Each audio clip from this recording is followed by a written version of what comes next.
যেমনটা আমরা আগের এপিসোডে দেখেছিলাম, তখন সব ডিসাইপল একসাথে খুবই উত্তেজিত হয়ে ইয়ার পার্টির প্রস্তুতি শুরু করেছিল।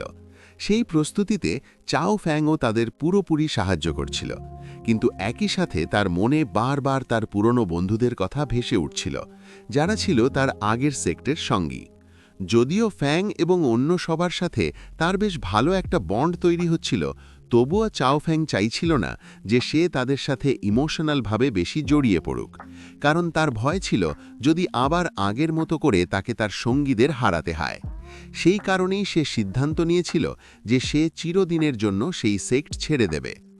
কিন্তু যখন চাও ফ্যাং সেখান থেকে চলে যাচ্ছিল, তখন অ্যানসেস্টার জোই ইয়ং নিজে এসে তাকে থামিয়ে শান্ত কণ্ঠে বললেন, চিন্তা করো না, আগেরবার যা ঘটেছিল সেরকম কিছু আমি আর কখনো আমার সেক্টের সাথে হতে দেব না। তবে চাও ফ্যাং পুরোপুরি বিশ্বাস করতে পারছিল না অ্যানসেস্টার জোই ইয়ংয়ের কথায়, তাই সে সেখানেই অ্যানসেস্টার জোই ইয়ংয়ের সাথে ফাইট শুরু করে দেয় এবং সরাসরি তার উপর অ্যাটাক করতে থাকে। আমরা দেখি চাও ফ্যাংয়ের প্রথম 3টি আক্রমণ অ্যানসেস্টার জোই ইয়ং কেবল তার আঙুলের ডগায় তৈরি করা টেকনিক ব্যারিয়ার দিয়েই সহজে ডিস্ট্রয় করে দেন। এটা দেখে চাও ফ্যাং প্রচণ্ড রাগে ফেটে পড়ে, আর এখান থেকেই শুরু হয় পরবর্তী এপিসোডের ঘটনা। এপিসোডের শুরুতেই আমরা দেখি চাও ফ্যাং বাতাসে ভেসে উঠে অ্যানসেস্টার জোই ইয়ংয়ের উপর তার ফাইনাল অ্যাটাক করার প্রস্তুতি নিচ্ছে। তার শরীর থেকে ভয়ঙ্কর মাত্রার স্পিরিচুয়াল কি বের হতে শুরু করে, যার চাপ অ্যানসেস্টার জোই ইয়ং ছাড়া সেখানে উপস্থিত বাকি সবার উপর গভীর প্রভাব ফেলছিল। অ্যানসেস্টার জোই ইয়ং তখনও শান্তভাবে দাঁড়িয়ে তার আক্রমণ সম্পূর্ণ হওয়ার অপেক্ষা করছিলেন। এরপর চাও ফ্যাং তার সোল টেকনিক ব্যবহার করে আকাশে একটি ছোট্ট ইউনিভার্স তৈরি করে ফেলে। এটি ছিল তার সবচেয়ে শক্তিশালী এবং ইউনিভার্সাল টেকনিক পুরোপুরি অ্যাক্টিভেট হতেই সেটি ধীরে ধীরে এক বিশাল গ্যালাক্সির রূপ নেয়। এই সুযোগে চাও ফাং আর দেরি না করে স্পিরিচুয়াল ম্যাটার্স ব্যবহার করে অ্যানসেস্টার জুই ইয়ংয়ের দিকে ভয়ঙ্কর এক আক্রমণ ছুড়ে দেয়। সেই আক্রমণ দেখতে এমন লাগছিল যেন পুরো ইউনিভার্স থেকে বিশাল বিশাল মিটিওরস ঝরে পড়ছে। চাও ফাংয়ের এই অ্যাট্যাক এতটাই শক্তিশালী ছিল যে এটি দিয়ে সম্পূর্ণ একটি সিটি ধ্বংস করে দেওয়া সম্ভব ছিল। কিন্তু দুর্ভাগ্যবশত তার প্রতিপক্ষ ছিল অ্যানসেস্টার জুই ইয়ং। আমরা দেখি আক্রমণটি যখন অ্যানসেস্টার জুই ইয়ংয়ের কাছে পৌঁছতে যাচ্ছে, ঠিক তখনই তিনি শান্ত কণ্ঠে মাত্র একটি শব্দ বলেন, ডিস্ট্রয়।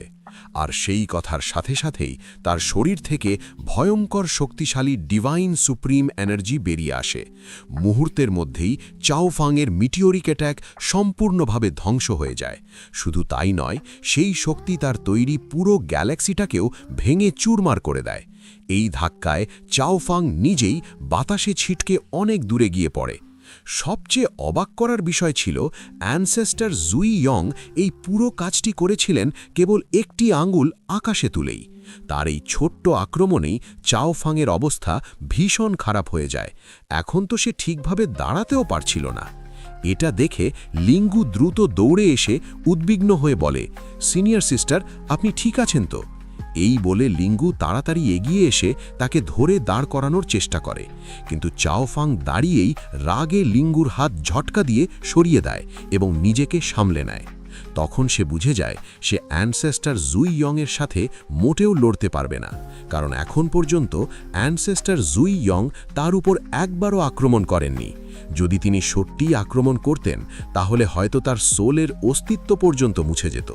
তবুও চাও ফাং এমন একজন যে মরতে বা মারতে পিছোপা হয় না। সে অ্যানসেস্টার জুই ইয়ংয়ের দিকে তাকিয়ে ঠান্ডা কণ্ঠে বলে, আমি এখানে তোমাকে মারার জন্য এসেছিলাম। আমি তোমার সাথে লড়েছিও। শুনেছি যে কেউ তোমার সাথে ঝামেলা করতে এলে তুমি তাকে জীবিত ছাড়ো না। তো দেখো, আমি এখানেই দাঁড়িয়ে আছি। আমাকেও শেষ করে দাও, কারণ এখন থেকে তোমার আর তোমার সেক্টের সাথে আমার সব সম্পর্ক শেষ। চাও ফাংয়ের এই কথা শুনে লিঙ্গু ভীষণ ভয় পেয়ে যায়। সে ভাবতে থাকে, যদি অ্যানসেস্টার জুইয়ং সত্যিই রেগে যান তাহলে কি হবে সেটা সবাই জানে। কিন্তু অ্যানসেস্টার জুইয়ং তার ডিসাইপল এবং সেক্টের মানুষদের খুব ভালোবাসতেন। তাছাড়া তিনি জানতেন চাও ফাংয়ের রাগের পেছনে যথেষ্ট কারণ আছে। তাই তিনি ধীরে ধীরে এগিয়ে এসে শান্ত কণ্ঠে বলেন, তুমি বললে তোমার সেক্টের সাথে সম্পর্ক শেষ, কিন্তু সত্যটা হলো এখনও প্রতিটি মুহূর্তে তোমার মনে সেই সেক্টের কথাই ঘুরে বেড়ায়। তোমার পুরনো সঙ্গীদের তুমি এখনও মনে করো, সত্যি বলতে তুমি কখনোই তোমার সেক্ট থেকে দূরে থাকতে পারবে না, কারণ তোমার প্রতিটি নিঃশ্বাসে সেই সেক্টের নামই প্রতিধ্বনিত হয়। আমি জানি তুমি তোমার পুরনো সেক্টকে খুব ভালোবাসতে, আর যদি তুমি সেই সেক্টের ইনহেরিটেন্স আবার জীবিত করতে চাও তাহলে শুধু আমাকে বলো, আমি সব কিছু আবার ঠিক করে দেব। অ্যানসেস্টর জুইয়ংয়ের এই কথা শুনে চাও ফাং রাগে চিৎকার করে বলে, এটা তুমি বলছো? এটা তো তোমার মাস্টারও করতে পারবেন না, আর তুমি করবে? তুমি বরং আমাদের সেক্ট নিয়ে ভাবা বন্ধ করে নিজের সেক্ট নিয়ে চিন্তা করো। এখন তোমার মানুষের দায়িত্ব তোমার কাঁধে। আমি আশা করি তুমি তোমার মাস্টার জু খিয়ানের মতো বিপদের সময় তোমার ডিসাইপলদের ফেলে পালাবে না। তোমাদের সেক্ট তোমাদেরই থাকুক। এই কথা বলে চাও ফাং রাগে পা মেরে সেখান থেকে চলে যেতে শুরু করে, কিন্তু সে যাওয়ার আগেই লিঙ্গু তার হাত ধরে তাকে থামিয়ে দেয়। চাও ফাং জোরে হাত ছাড়িয়ে নিয়ে আবার চুপচাপ চলে যেতে থাকে। এটা দেখে লিঙ্গু ভীষণ উদ্বিগ্ন হয়ে অ্যানসেস্টর জুইয়ংয়ের দিকে আশায় তাকায়। অ্যানসেস্টর জুইয়ং তখন পিছন থেকে ডাক দিয়ে চাও ফাংকে থামিয়ে বলেন, তুমি বলেছিলে তোমার সেক্টের সাথে আর কোনো সম্পর্ক নেই, তাহলে তুমি আমার ডিসাইপল হয়ে যাও না কেন? তাহলে এই সেক্টটাও তোমার নিজের বাড়ি হয়ে যাবে। তোমার আগের সেক্টের সাথে কি ঘটেছিল আমি জানি না, কিন্তু আমি তোমাকে প্রতিশ্রুতি দিচ্ছি, এই সেক্টের সাথে আমি কখনো কিছু হতে দেব না, আর তোমাকেও আর কষ্ট পেতে হবে না। এখানে সবাই তোমার ভাই বোনের মতো। এটা শুনে চাওফাং প্রচণ্ড অ্যাটিটিউড নিয়ে বলে, আমি তোমাদের আর তোমাদের পুরো সেক্টকে ঘৃণা করি, আর আমার এখন কারোর দরকার নেই। আমি একাই বাঁচতে শিখে গেছি। অ্যানসেস্টর জুইয়াং শান্তভাবে বলেন, মনে হচ্ছে সেক্টকে নিয়ে তোমার মনে অনেক রাগ জমে আছে, কিন্তু আমি জানি এই রাগ সেক্টের জন্য নয়, বরং আমার মাস্টার জু শিয়ানের জন্য। আর যদি তুমি তার ওপর তোমার রাগ ঝাড়তে চাও তাহলে আজ তোমার সেই সুযোগও মিলবে, কারণ আজকের ইয়ার পার্টিতে আমার মাস্টার জু শিয়ানও আসছেন। তুমি চাইলে এখানেই থেকে তার সাথে ফাইট করে তোমার প্রতিশোধ নিতে পারো। এমন সুযোগ হয়তো আর কখনো পাবে না। অ্যানসেস্টর জুইয়াংয়ের এই কথা শুনে ছাওফাংয়ের পা নিজে থেকেই থেমে যায়। সে ঘুরে দাঁড়িয়ে জিজ্ঞেস করে, সত্যিই কি আজকের পার্টিতে মাস্টার জু শিয়ান আসবেন? অ্যানসেস্টর জুইয়াং মাথা নেড়ে সম্মতি জানান। এটা দেখে ছাওফাং উত্তেজিত হয়ে বলে, খারাপ মনে করো না, জু শিয়ান যদিও তোমার মাস্টার, তবুও আমি সত্যিই তার উপর প্রতিশোধ নিতে চাই, তাকে ভালোভাবে পেটাতেও চাই। কিন্তু সত্যি বলতে কি, আমি তাকে হারাতে পারবো না, কারণ তুমি নিজেই এত শক্তিশালী যে তোমাকেই আমি হারাতে পারিনি। তাহলে তোমার মাস্টার তো আমার থেকেও অনেক দূরে শক্তির দিক দিয়ে, তাকে হারানো আমার পক্ষে সম্ভব নয়। তাই তোমার এই অকারণ উপকার আমার দরকার নেই। আর যাই হোক, তিনি আমাকে এমন কোনো বিশেষ টেকনিক শেখাননি যেটা ব্যবহার করে আমি তোমার মতো শক্তিশালী মানুষের সাথে ফাইট করতে পারি। তাই এখন এসবের কোনোই লাভ নেই। এই কথা বলে ছাওফাং আবার সেখান থেকে চলে যেতে শুরু করে।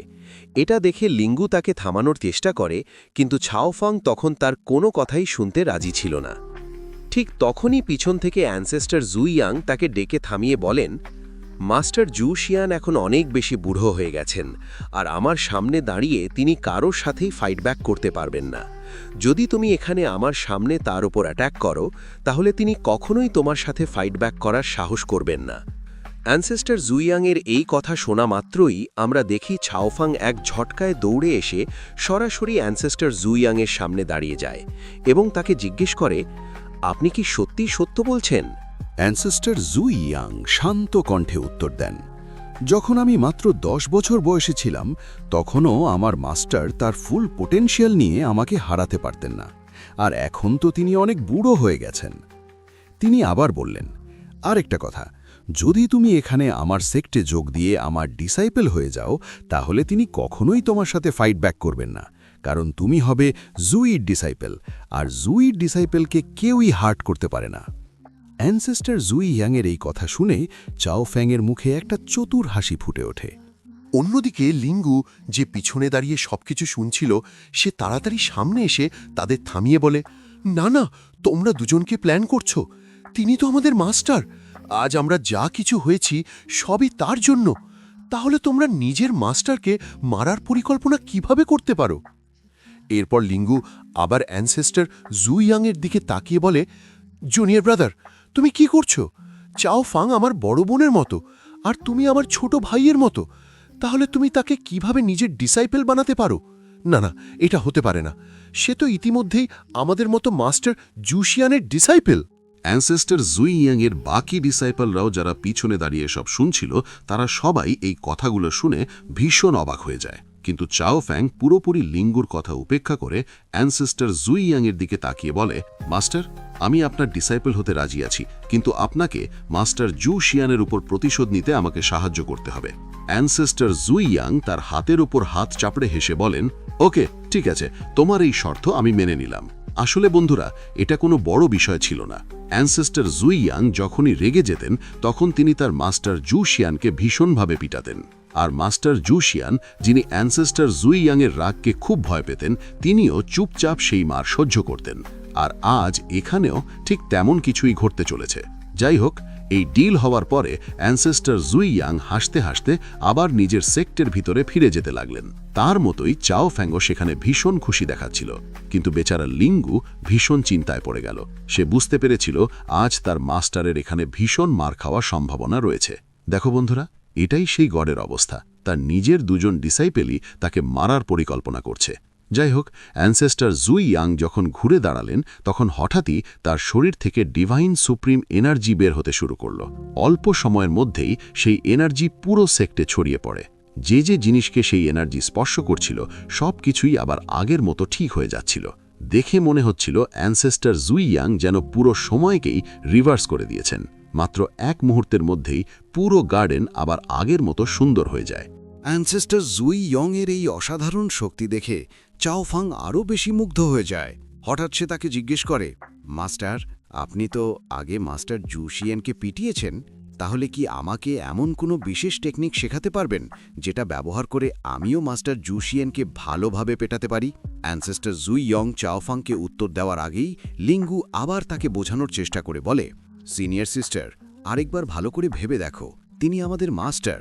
আমার মনে হয় না তোমার তার সাথে এমন করা উচিত। কিন্তু চাও ফাং তখন লিঙ্গুর কোনো কথাই শুনতে রাজি ছিল না। অবশেষে লিঙ্গু হাল ছেড়ে দিয়ে বলে, আচ্ছা ঠিক আছে, কিন্তু মাস্টারকে খুব জোরে মারো না।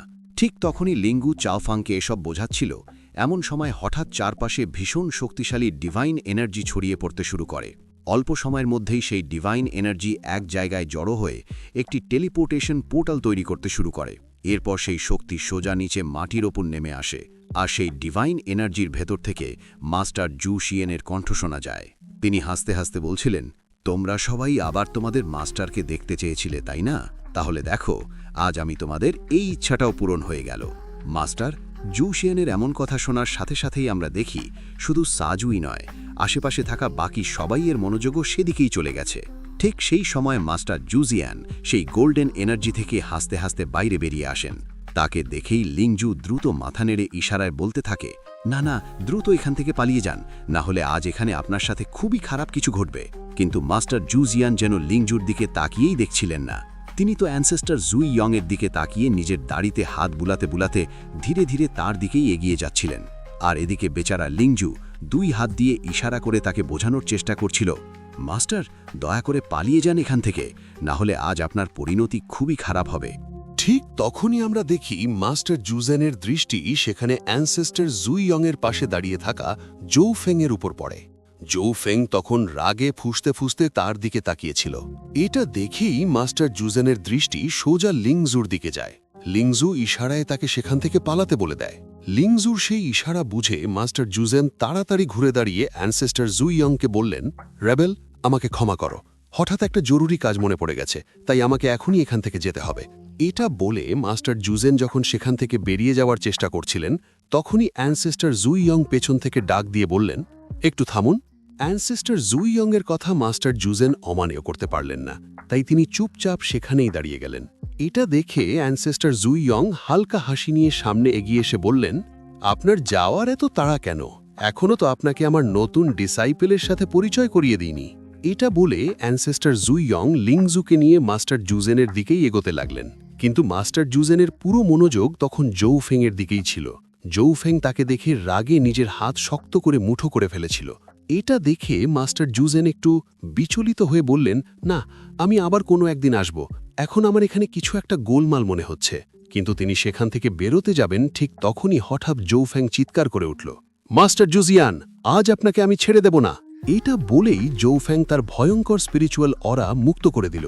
মুহূর্তের মধ্যেই সে এত দ্রুত মাস্টার জুজেনের দিকে আক্রমণ করতে ছুটে গেল যে কেউ তাকে চোখে দেখতে পর্যন্ত পেল না।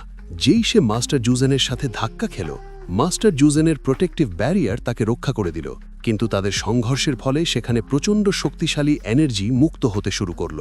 এটা দেখে মাস্টার জুজেন জৌফেংকে বোঝানোর চেষ্টা করে বললেন, আমার মেয়ে জৌফেং, তুমি কি করার চেষ্টা করছো? অন্তত একবার তোমার মাস্টারের কথা পুরোটা শুনে নাও। কিন্তু জুফং রাগে চিৎকার করে বলল, আমি আপনার কোনো কথা শুনতে চাই না। এটা বলে সে বারবার আক্রমণ করতে করতে বলল, আপনি আমাকে সারা জীবন কষ্ট দিয়েছেন, আজ আমি আপনাকে ছেড়ে দেব না। তখন আপনি আমাকে প্রতারণা করে ফলেন সেক্টের আউটার ডিসাইপল বানিয়ে দিয়েছিলেন। কেন করেছিলেন এমনটা? শুধু তাই নয়, আপনি আমাকে টিচারের পজিশন থেকেও সরিয়ে দিয়েছিলেন। কেন করেছিলেন এমনটা আমার সাথে? কেন আপনি আমাকে ফলেন সেক্ট ধ্বংস হতে দেখার সুযোগ দিলেন? আপনি চাইলে সেই ভয়ঙ্কর বিপর্যয় থামাতে পারতেন, কিন্তু আপনি চুপচাপ সব দেখলেন। আপনি ডিসাইপলসদের বাঁচানোর কোনো চেষ্টা পর্যন্ত করেননি। আপনি জানেন, সেই ভয়ঙ্কর যুদ্ধে আমাদের 12 জনেরও বেশি ইনার ডিসাইপল মারা গিয়েছিল, আর আউটার ডিসাইপলদের সংখ্যা ছিল 36-এরও বেশি, যারা সেই বিপর্যয়ে প্রাণ হারিয়েছিল। এগুলো সবই ঘটেছিল শুধু আপনার কারণে। আপনি তখন নিজেও কিছু করেননি, আর আমাকেও কিছু করতে দেননি। যদি তাদের সবাইকে মরতেই দিতে চাইতেন, তাহলে আমাকে কেন বাঁচিয়ে রেখেছিলেন? আমাকেও তাদের সাথে মরে যেতে দিতেন।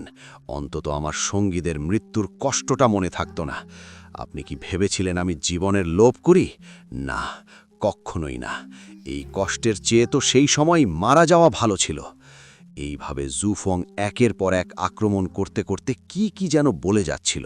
তার রাগ যেন কোনোভাবেই কমছিল না।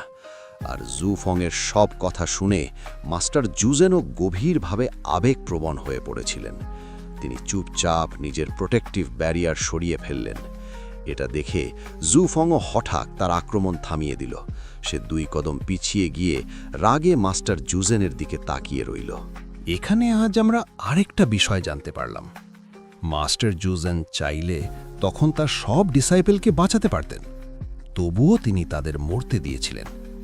এর পেছনে নিশ্চয়ই মাস্টার জুজিয়ানের কোনো বড় পরিকল্পনা ছিল, যা সম্ভবত অ্যানসেস্টার জুইয়াংয়ের জন্যই তৈরি করা হয়েছিল।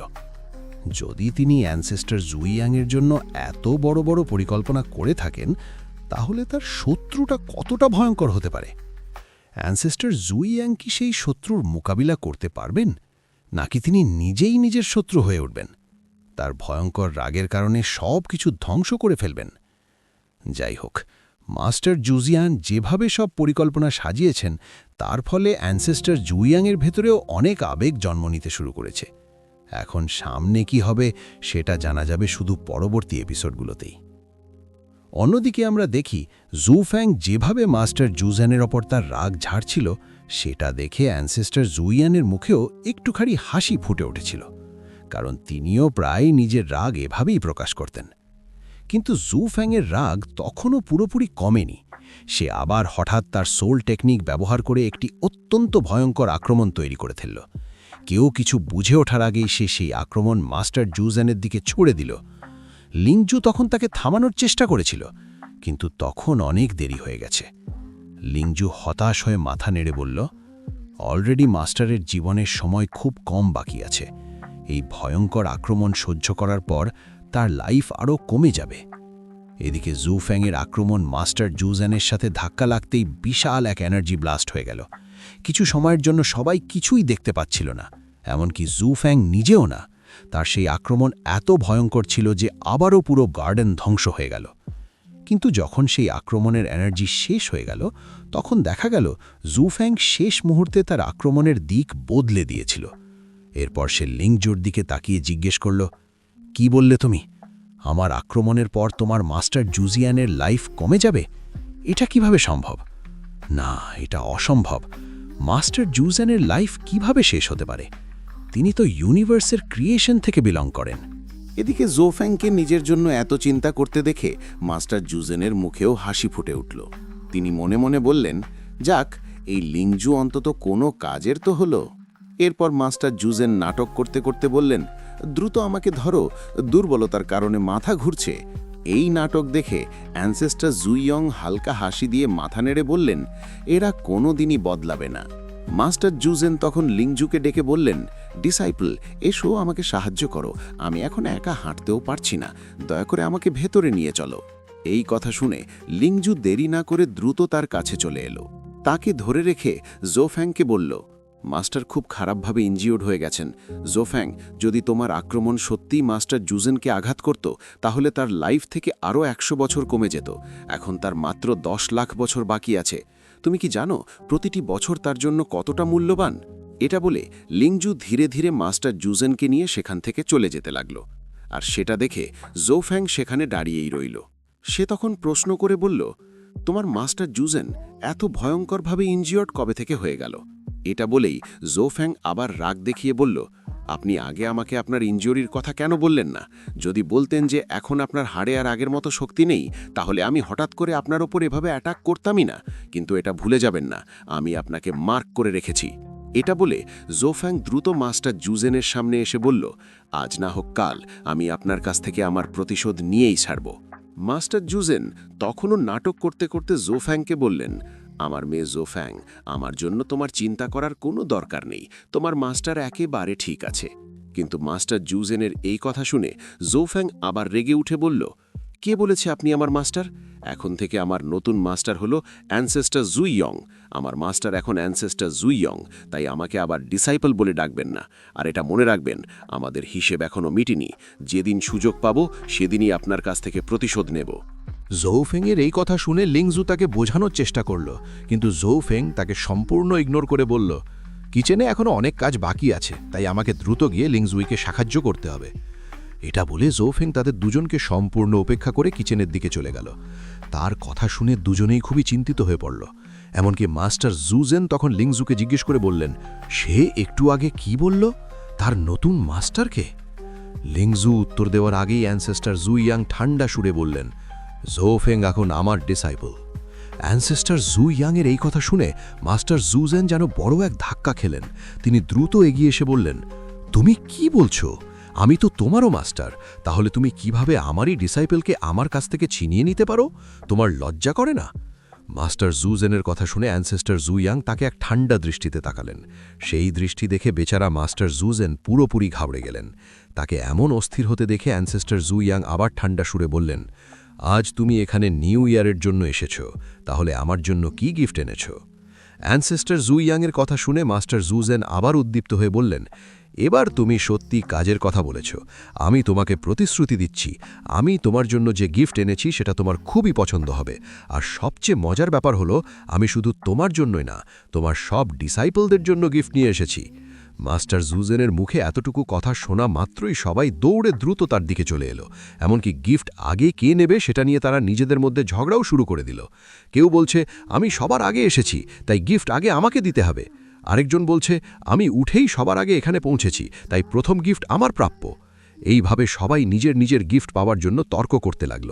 এটা দেখে মাস্টার জুজেন তাদের থামিয়ে বললেন, থামো থামো, আমি তোমাদের সবার জন্য গিফট এনেছি, কিন্তু এভাবে ঝগড়া করলে দেব না। তোমাদের একে একে সামনে আসতে হবে, তারপরই তোমরা নিজেদের গিফট পাবে। মাস্টার জুজেনকে এভাবে বিরক্ত হতে দেখে অ্যানসেস্টার জুইয়াংয়ের বেশ মজা লাগছিল। আজ প্রথমবার তার মুখে এত সুন্দর হাসি দেখা যাচ্ছিল। এরপর সিন চেঞ্জ হয়, রাতের দৃশ্য দেখানো হয়। লাল ল্যান্টার্ন জ্বালিয়ে নিউ ইয়ার পার্টি শুরু হয়ে গেছে। লিংজুই সবাইকে গাইড করতে করতে ফায়ারওয়ার্কও করাচ্ছিল, যার ফলে পুরো সেক্ট আলোয় ভরে উঠেছিল। দৃশ্যটা ছিল অত্যন্ত সুন্দর। এমনকি বেনেকারো আর হ্যাপিডগ পর্যন্ত মুখে ফায়ার ক্র্যাকার নিয়ে দৌড়াদৌড়ি করছিল। আর মাস্টার হাউটিয়ান ফায়ারওয়ার্ক ড্র্যাগন আর অন্যদের গাইড করে অসাধারণ ফায়ারওয়ার্ক দেখাচ্ছিলেন। এর মধ্যেই মাস্টার জুজিয়ান আর অ্যানসেস্টার জুইয়াং মেন হলে এসে খাবারের টেবিলে বসে করলেন। তাদের বসার পর একে একে বাকি সব ডিসাইপেলরাও বসতে শুরু করল। এরপর সবাই ওয়াইনের গ্লাস তুলে একে অপরকে হ্যাপি নিউ ইয়ার জানিয়ে ওয়াইন পান করতে লাগল। সবাই খুবই আনন্দিত এবং এক্সাইটেড দেখাচ্ছিল। এমনকি জু ফেংও বহু বছর পর আবার খুশি লাগছিল, তার মুখেও হাসি ফুটে উঠেছিল। সত্যি সেক্টের সেই মুহূর্তটা ছিল অত্যন্ত শান্তিময়। সবাই দারুণভাবে উপভোগ করছিল। একদিকে ফ্যামিলি বয় নানা ধরনের কৌশল দেখাচ্ছিল, অন্যদিকে মাস্টার হাউটিয়ান বিভিন্ন বিস্ট নিয়ন্ত্রণ করে প্রদর্শনী দেখাচ্ছিলেন। আর সবচেয়ে মজার বিষয় ছিল লিজিয়ান আর ডংমির আর্ম রেসলিং। এর মাঝেই মাস্টার জুজিয়ান সবাইকে গিফট দেওয়া শুরু করলেন। ফাংয়ের পালা এলে তিনি তাকে একটি স্টোন দিলেন। ফাং সেটা দেখে অবাক হয়ে বলল, আপনি আমাকে গিফট হিসাবে একটা স্টোন দিচ্ছেন? ফাংয়ের কথা শুনে মাস্টার জুজিয়ান তাকে কাছে ডাকলেন। ফাং সত্যি খুব ভাগ্যবান ছিল, ডেথ গড নিজে তাকে কাছে ডাকছেন। ভাবুন তো, ডেথ গড আর হেল গড দুজনই আপনার মাস্টার, আর আজ তারা দুজন মিলে আপনাকে গিফট দিচ্ছেন। এটা কত বড় ব্যাপার। ফাং কাছে আসতেই মাস্টার জুজিয়ান গুরুতর কণ্ঠে বললেন, এটা কোনো সাধারণ স্টোন নয়, এটা এক এনশিয়েন্ট স্টোন। প্রায় ৩০ লাখ বছর আগে আমি এটা একটি এনশিয়েন্ট সিক্রেট প্লেস থেকে পেয়েছিলাম। এমনকি এটাও বলা হয় যে এই স্টোন ফার্স্ট এনশিয়েন্ট গডের ছিল, যিনি হেভেন আর আর্থের জন্মের সময় থেকেই আছেন। এর ভেতরে এক্সট্রিম এনার্জি কন্ডেন্স করার ক্ষমতা আছে। এটা ব্যবহার করলে এক আঘাতেই পুরো একটা প্ল্যানেট ধ্বংস করা সম্ভব। এই কথা শুনে ফাং এতটাই এক্সাইটেড হয়ে গেল যে দ্রুত মাস্টার জুজিয়ানের হাত থেকে স্টোন নিয়ে নিল এবং মাথা নত করে তাকে ধন্যবাদ জানালো। লিংজুইকে মাস্টার জুজিয়ান একটি এনশিয়েন্ট স্ক্রোল দিলেন। লিংজুই সেটি পড়ে বোঝার চেষ্টা করছিল। তখন মাস্টার জুজিয়ান বললেন, এই স্ক্রোল আমাদের সেক্টের 12 জন সবচেয়ে শক্তিশালী ডিসাইপেলের হেডের লেখা। তুমি তাকে আমাদের সেক্টের প্রথম ডিসাইপেলও বলতে পারো।